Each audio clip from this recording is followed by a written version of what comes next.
اللہ اللہ اللہ اللہ۔ بسم اللہ الرحمن الرحیم۔ فصل بدعہ کے لفظ مستعمل در سخن عرب دو قسم است۔ جان لیجئے کہ عربی زبان میں سخن عرب کی زبان میں عربی زبان میں استعمال کیے جانے والے لفظ کی دو قسمیں ہیں۔ لفظی ترجمہ ہوگا، جان لیجئے کہ سخن عرب میں استعمال کیا جانے والا لفظ دو قسم پر ہے، یعنی عربی زبان کے اندر جو الفاظ استعمال ہوتے ہیں اولاً ان کی دو قسمیں ہیں، دو طرح کے ہوتے ہیں، مفرد و مرکب۔ ان میں سے ایک قسم مفرد ہے اور دوسری قسم مرکب ہے۔ تو معلوم ہوا کہ کلام عرب میں استعمال کیا جانے والا لفظ یا تو مفرد ہوگا یا مرکب ہوگا۔ اب مفرد کسے کہتے ہیں اور مرکب کسے کہتے ہیں، اس کی تفصیل بیان کرنے جا رہے ہیں۔ پہلے مفرد کی وضاحت کرتے ہیں۔ مفرد لفظ باشد تنہا کی دلالت کند بر یک معنی۔ مفرد ایسا تنہا لفظ ہوگا جو دلالت کرے گا ایک معنی پر، یعنی مفرد ایک اکیلا لفظ ہوگا اور اس کی ایک معنی پر دلالت ہوگی۔ مثال کے طور پر رجل، اس کی دلالت مرد پر ہے، امرأۃ، اس کی دلالت ایک معنی یعنی ذات عورت پر ہے، بیت، اس کی دلالت ایک گھر پر ہے، قلم، لفظ قلم کی دلالت ذات قلم پر ہے، یا اردو میں ہم کہیں پلیٹ، پیالہ، گلاس، چمچ، یا ہم کہیں کتاب، یا ہم کہیں قلن صوتن، ٹوپی۔ بہرحال تو مفرد ایسا تنہا لفظ ہوگا، اکیلا لفظ ہوگا جو دلالت کرے گا ایک معنی پر۔ وَآں را کلمہ گویند، اور اس کو کلمہ کہتے ہیں، یعنی مفرد کا دوسرا نام کلمہ ہے۔ پھر کلمے کی تین قسمیں ہوتی ہیں، اسم، فعل اور حرف۔ اس بات کو بیان کیا، وَکلمہ برسہ قسمس، اور کلمے کی تین قسمیں ہیں۔ وہ تین قسمیں کون کون سی ہیں بیان کرتے ہیں۔ اسم چون رجل، پہلی قسم ہے اسم جیسے رجل، وفعل چون ضرب، اور دوسری قسم ہے فعل جیسے ضرب، وحرف چون حل، اور تیسری قسم ہے حرف جیسے حل۔ چنانکہ در تصریف معلوم شدہ است، جیسا کہ علم صرف میں معلوم ہو چکا ہے کہ کلمے کی تین قسمیں ہیں۔ تو یہاں تک یہ بتا دیا کہ مفرد کو کلمہ کہتے ہیں، یعنی مفرد کا دوسرا نام کلمہ ہے، اور کلمے کی تین قسمیں ہیں، اسم، فعل، حرف۔ اسم کی مثال جیسے رجل، فعل کی مثال جیسے ضربہ، اور حرف کی مثال جیسے حل۔ پھر مرکب کی تعریف کرتے ہیں۔ اما مرکب لفظ باشد کہ از دو کلمہ یا بیشتر حاصل شدہ باشد۔ رہا مرکب تو وہ ایسا لفظ ہوگا جو دو کلمہ یا زیادہ سے حاصل ہوگا۔ رہا مرکب تو وہ ایسا لفظ ہوگا جو دو کلمہ یا دو سے زیادہ سے حاصل ہوگا، یعنی مرکب ایسا لفظ ہے جو کم از کم دو کلموں سے بنے گا یا دو سے زیادہ سے بنے گا۔ تو مرکب وہ لفظ ہوگا، مرکب جسے ترکیب دی گئی ہو، ملا کر بنایا گیا ہو، تو اس کے لیے کم از کم دو کلموں کا ہونا ضروری ہے، یا دو سے زیادہ ہوں گے. دو سے زیادہ 3 ہو یا 4 ہوں یا 5 ہوں 6 ہوں، جتنے بھی ہوں زیادہ ہو سکتے ہیں. تو مرکب ایسا لفظ ہوگا جو 2 کلمہ یا 2 سے زیادہ سے حاصل ہوا ہوگا. پھر مرکب کی تقسیم کر رہے ہیں، جس طرح پیچھے مفرد کی بھی تقسیم کی، قسمیں بیان کی، اب مرکب کی تقسیم کرتے ہیں. وہ مرکب بردو گوناست، اور مرکب کی 2 قسمیں ہیں. وہ 2 قسمیں کون کون سی ہیں؟ فرمایا مفید و غیر مفید. مرکب کی پہلی قسم ہے مرکب مفید، اور دوسری قسم ہے مرکب غیر مفید. پھر مرکب مفید اور مرکب غیر مفید، ان میں سے ہر ایک کی وضاحت کریں گے. مرکب مفید کے بارے میں کہتے ہیں، مرکب مفید کی تعریف کرتے ہیں. مفید آست کہ چوں قائل برآ سکوت کند، سامع را خبر یا طلب معلوم شود. مفید آست یعنی مرکب مفید وہ مرکب ہے کہ جب کہنے والا اس پر خاموش ہو جائے، کہ جب کہنے والا اس پر خاموش ہو جائے، سامع را خبر یا طلب معلوم شود، تو سننے والے کو کوئی خبر یا کوئی طلب معلوم ہو.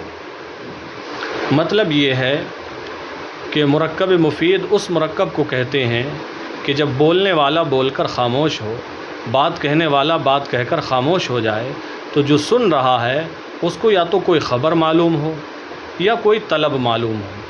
کوئی خبر معلوم ہو، جیسے اس نے کہا کہ ارے آج زید آ رہا ہے، تو یہ خبر ہے. یا اس نے کہا کہ آج حاجی حج کرنے کے لیے جا رہے ہیں، یہ ایک خبر ہے. یا کہا کہ کل چاند نظر آ گیا ہے، خبر ہے. طلب کہا کہ ذرا پانی لے کر آ جاؤ، یا کہا کہ ذرا میرے لیے فلاں سامان لے کر آ جاؤ، یہ طلب ہے. تو بہرحال جب بولنے والا بول کر خاموش ہو، سننے والے کو کوئی خبر معلوم ہو یا کوئی طلب معلوم ہو، طلب یعنی امر معلوم ہو، کوئی آرڈر معلوم ہو، تو اسے مرکب کہتے ہیں اور مرکب مفید کہتے ہیں. یہ کون سا مرکب ہوتا ہے؟ مرکب مفید. تو تعریف کی مفید آست کے چوں قائل برا سکوت کند، سامع را خبر یا طلب معلوم شود. اور مرکب مفید وہ مرکب ہے کہ جب بولنے والا خاموش ہو جائے تو سننے والے کو کوئی خبر یا طلب معلوم ہو. وہ آرا جملہ گوین، اور اس کو جملہ کہتے ہیں. وہ کلام نیز، اور کلام بھی. یعنی اس کے 3 نام ہو گئے، ایک مرکب مفید، دوسرا جملہ، اور تیسرا کلام. یہ تینوں اس کے نام ہیں. پھر فرمایا پس جملہ بردو قسم است. اب جملے کی 2 قسمیں کر دی. اب ہم چاہیں یہ کہیں جملے کی 2 قسمیں ہیں، یا یہ کہیں کلام کی 2 قسمیں ہیں، یا یہ کہیں کہ مرکب مفید کی 2 قسمیں ہیں. چونکہ مرکب مفید کا ہی نام جملہ ہے اور اسی کا نام کلام ہے. فرمایا پس جملہ بردو قسم است. پس جملے کی 2 قسمیں ہیں. کون کون سی وہ 2 قسمیں ہیں؟ خبریہ و انشائیہ. ایک قسم ہے جملے کی جملہ خبریہ، اور دوسری قسم ہے جملہ انشائیہ. اب جملہ خبریہ کیا ہے اور جملہ انشائیہ کیا ہے، دونوں کی وضاحت آگے آ رہی ہے. فصل بدا کے جملہ خبریہ آست کے قائل اشرا بصدق و کذب صفت تواں کرد. جان لیجئے کہ جملہ خبریہ وہ ہے کہ جس کے کہنے والے کو سچ اور جھوٹ کے ساتھ متصف کیا جا سکے. یعنی جملہ خبریہ اس جملے کو کہتے ہیں جس شخص نے وہ جملہ بولا اسے سچ یا جھوٹ کے ساتھ متصف کیا جا سکے. یعنی وہ جملہ بولنے والے کو سچا کہا جا سکے یا جھوٹا. 2 ہی صورتیں ہوں گی، یا تو یہ ہوگا اس نے سچ کہا، سچا ہے یہ اس بات کے کہنے میں، یا یہ ہوگا کہ نہیں جھوٹ کہا، جھوٹ بول رہا تھا، تو اسے سچا یا جھوٹا کہا جا سکے. تو جملہ خبریہ وہ جملہ ہے جس کے کہنے والے کو سچ اور جھوٹ کے ساتھ، یعنی سچ یا جھوٹ کے ساتھ متصف کیا جا سکے. جملہ خبریہ وہ جملہ ہے جس کے کہنے والے کو سچ اور جھوٹ کے ساتھ متصف کیا جا سکے۔ ایک بات پر یہاں غور کریں، انہوں نے کہا جملہ خبریہ آست کے قائل شرح بصدق و کذب صفت تما کد، بصدق و کذب، بصدق و کذب، سچ اور جھوٹ کے ساتھ۔ تو یاد رہے ایک ساتھ سچ اور جھوٹ کے ساتھ متصف نہیں کر سکتے۔ کسی نے کہا خبر دی ہمیں آ کر کہ چاند ہو گیا، تو ہم بیک وقت یہ نہیں کہہ سکتے ہاں تو سچا ہے تو جھوٹا ہے، یا تو سچا ہوگا اگر چاند ہو گیا ہے اور نہیں ہوا ہے تو جھوٹا ہوگا، تو دونوں میں سے ایک کے ساتھ ہی متصف کر سکتے ہیں۔ اسی لیے بصدق و کذب، صدق کے بعد جو واو ہے ہم اس کا ترجمہ یا کریں گے تاکہ معنوی اعتبار سے زیادہ بہتر ہو سکے۔ تو جملہ خبریہ آست کے قائل شرح بصدق و کذب صفت تما کرد، جملہ خبریہ وہ جملہ ہے کہ جس کے کہنے والے کو سچ یا جھوٹ کے ساتھ متصف کیا جا سکے۔ صدق مانے سچ، کذب مانے جھوٹ، صفت کئی ترجمہ کر رہے ہیں، متصف کیا جا سکے۔ وہاں بر دو نوع است، اور وہ دو نوع پر ہے، دو قسم پر ہے، یعنی جملہ خبریہ کی دو قسمیں ہیں۔ جملہ خبریہ کی دو قسمیں ہیں، ایک ہے جملہ اسمیہ، دوسری ہے جملہ فعلیہ۔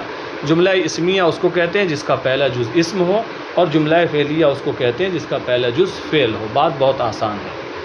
وہاں بر دو نوع است، اور اس کی دو قسمیں ہیں، یعنی جملہ خبریہ کی دو قسمیں ہیں۔ اول، پہلی، آنکے جزو اولش اسم باشد، پہلی قسم وہ ہے جس کا پہلا جز اسم ہو۔ وآرا جملہ اسمیہ گوین، اور اس کو جملہ اسمیہ کہتے ہیں۔ کیوں؟ زید عالم، جیسے زید عالم، آپ دیکھیں زید عالم میں پہلا جز اسم ہے۔ زید عالم یہ ایک جملہ ہے، جملہ خبریہ ہے۔ زید عالم، زید عالم ہے، ہم نے خبر دی زید عالم ہے، احمد عالم ہے، خالد حافظ ہے، یہ خبر دی۔ تو اس میں جو پہلا جز ہے وہ اسم ہے زید، یہ اسم ہے، اور جس جملے کا پہلا جز اسم ہو اس کو جملہ اسمیہ کہتے ہیں۔ اس کا ترجمہ کیا، یعنی زید داناست، یعنی زید جاننے والا ہے۔ فرمایا جزو اولش مسند الیہ است، کہ اس کا پہلا جز مسند الیہ ہے۔